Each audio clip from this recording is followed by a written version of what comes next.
Paul Schnell, Commissioner of Corrections. I first want to say thank you to AMC and the Minnesota Association of Community Corrections Act counties and county probation officers for the ongoing work on the study and for the partnership we've had. I think, as Ms. Stark mentioned, when I was a much younger person, just out of college, I can remember conversations happening between the counties, Community Corrections Act counties, CPO counties, and then DOC leaders about funding issues. And this is 35 years ago.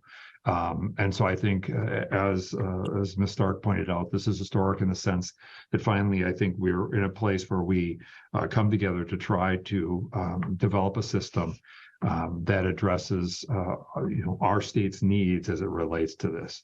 Mr. Chair, I also want to say thank you to you and the committee for taking the time to hear about this issue. It's, as was pointed out, it's complicated, and yet we know that it is about public safety and successful outcomes for individuals and families across our state.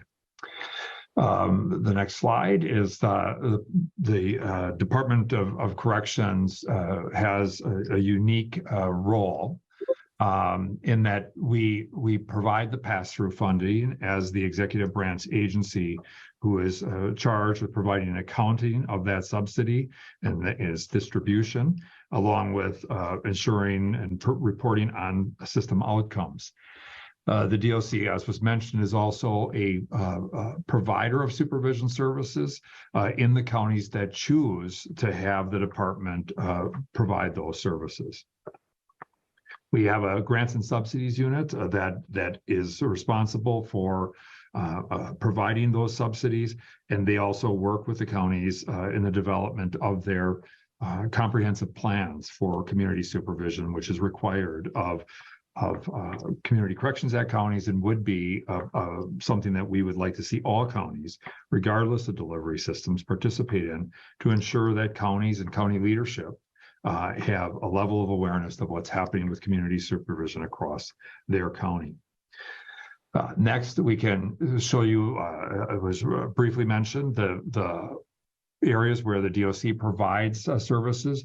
You will notice that in the areas that are the darker blue are the areas that we provide all levels of supervision, both contractually for the misdemeanants and youth, as well as the gray areas, which we provide simply the felony supervision, and the county probation office in that local county provides the misdemeanant and supervision for youth. We also provide intensive supervised release supervision in 75 counties across the state, and then through contract and funding to CCA counties across the state.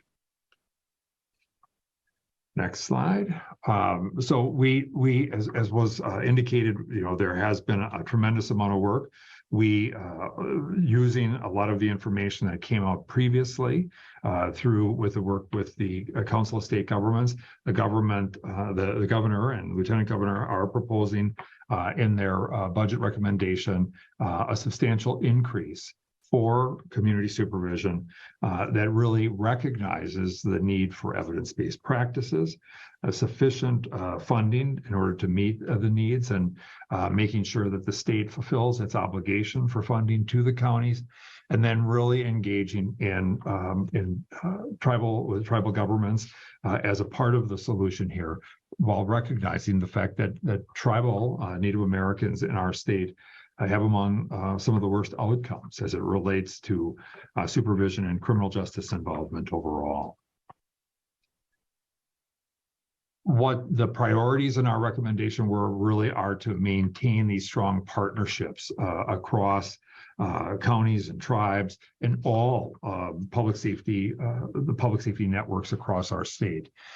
We also want to, as was pointed out, really need to get to a place of a single funding formula for an investment in supervision across jurisdictions. We also believe it is essential that we are ensuring the effective use of evidence-based practices across the state, We want to and need to, in our state, reduce racial disparities and geographic inequities that exist even in terms of access to services.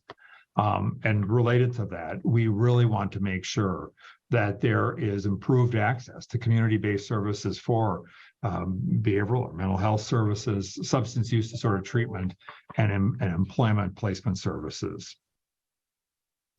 Next slide. The governor's recommendation, and we will be talking about this is when we come forward with the budget overall, but you will note that there will be a substantial annual investment in community supervision across the board. $32 million to the Community Corrections Act counties, $5.3 million to CPO counties, and $5.7 to counties that are served by the Department of Corrections. There's also $2.75 million to provide tribal nations with the ability to both provide or supplement probation services in tribal communities across the state. In recognition of the inequities that exist around availability of community-based services, there is also proposed $18.7 million annually for grants to address gaps in services that exist across our state. And we know this, that oftentimes in places where you have fewer treatment programs or other types of needed resources, those people end up incarcerated in our prisons and our jails at higher rates simply because there's a lack of available services. Whereas in the metro area where services may be far more plentiful, albeit in some instances still inadequate, we may be able to get clients served. And we want to make sure that we're addressing these geographic inequities and addressing known gaps in services that exist in our state that would stabilize the people who are on supervision across our state. And then finally, there's in the budget request, there's $1.6 million a year for the creation of intervention centers. Intervention centers are used for those people who may be subject and struggling on supervision. And as opposed to using prison or secure custody as a means of stabilizing them, these regional intervention centers would be used.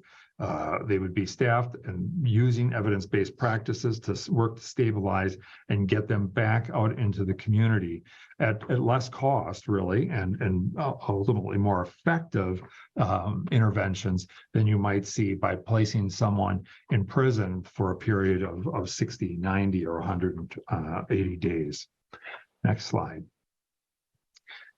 When all is said and done, Mr. Chair, members, we believe strongly that if we need to focus on the goal, and that is about a safer Minnesota, investment in supervision, as Ms. Stark pointed out, and I hope that I drive as well, is really grounded in making sure that we have a system, starting with the courts, which is where this committee started its work today, all the way through, and our law enforcement partners. And when all of these segments are sufficiently resourced and have what is necessary and can function as a system, we believe we can produce better outcomes for the safety of our state.